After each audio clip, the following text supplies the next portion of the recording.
the setbacks and despite the discouragement to try and build bridges. And I'm in Brixham in Devon to uncover the inspiration behind the adopted FA Cup anthem, Abide With Me.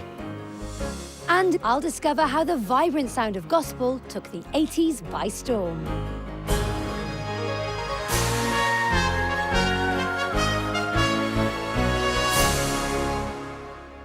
And there's a fantastic range of music for you to sing along to if you want to, from all over the UK, including a performance by the BBC Philharmonic Orchestra and the Huddersfield Choral Society. But first, we begin with a hymn of praise.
For over 20 years, Prince Charles has been involved in interfaith dialogue in an attempt to promote understanding between faiths.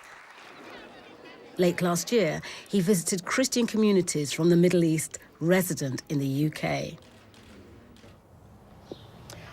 With today's news stories often highlighting religious hostility, persecution and tension between faiths, I'd like to know why His Royal Highness believes that bridges can still be built. Your Royal Highness, why did you decide to visit the Armenian, Chaldean and Syrian Orthodox churches, and can visiting really help? Well, I particularly wanted to show solidarity, really, and deep concern for what so many of the Eastern Christian churches are going through in the Middle East. I mean, what can I do except try to show concern and sympathy and understanding? I just felt that one way to do that, because I know that so many of them, having been to visit their congregations, have members of those congregations where their families are still out in Iraq or Syria or wherever, and are either being persecuted or killed or in some awful way badly treated, to say the least, driven out of their homes.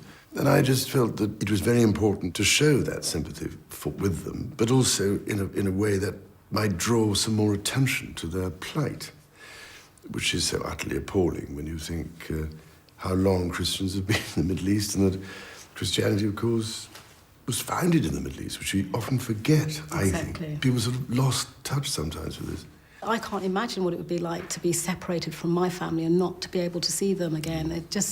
It's unimaginable. But I think what doesn't bear thinking about is that, apart from anything else, people of one faith, a believer could kill another believer. That's the totally bewildering aspect in our day and age. You've been doing this for 20 years. You've been, after 20 years of really trying to build bridges between all these different faiths, do you feel a bit discouraged with the current situation? Well, inevitably, I find it heartbreaking that these sort of things should happen, particularly when I know that, in many ways, there's never been more activity going on, with interfaith dialogue and endless efforts made to bring everybody together, to remind us all of our shared common Abrahamic roots and origins. But that's the tragedy. But we have to remember, I think, that all that effort is going on. It's just that we are left at the moment with these appalling extremist activities which are disrupting everything and inevitably setting back, to a certain extent, all the efforts. But at the same time, we have to remember that in Bosnia, I suppose 20 years ago, enormous numbers of Muslims were massacred and persecuted, raped.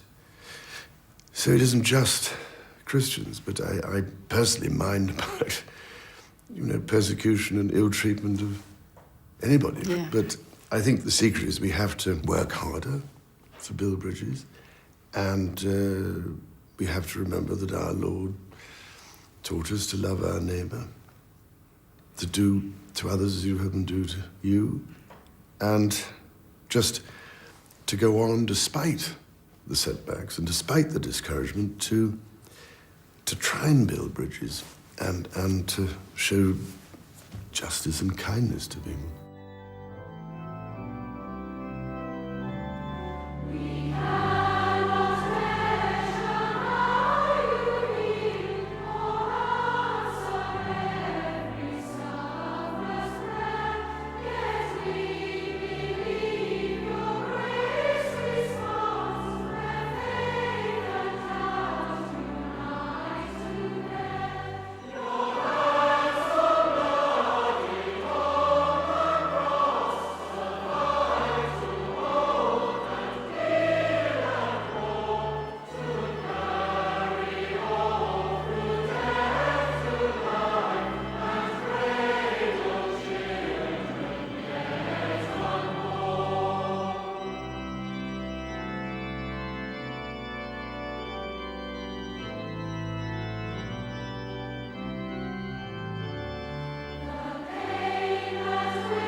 Well, we'll be back with His Royal Highness a little bit later on in the programme to continue our conversation.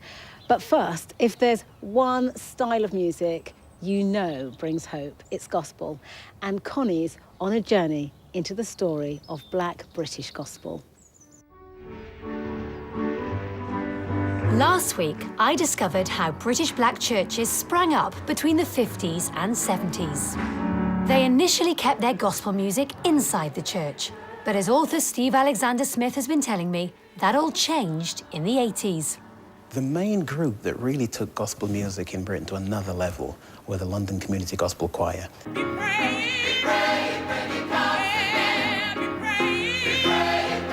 As set up by Basil Mead back in 1982. The choirs are coming out of the church as it is, and are taking the music into secular places where people who don't normally go to church can hear gospel music now.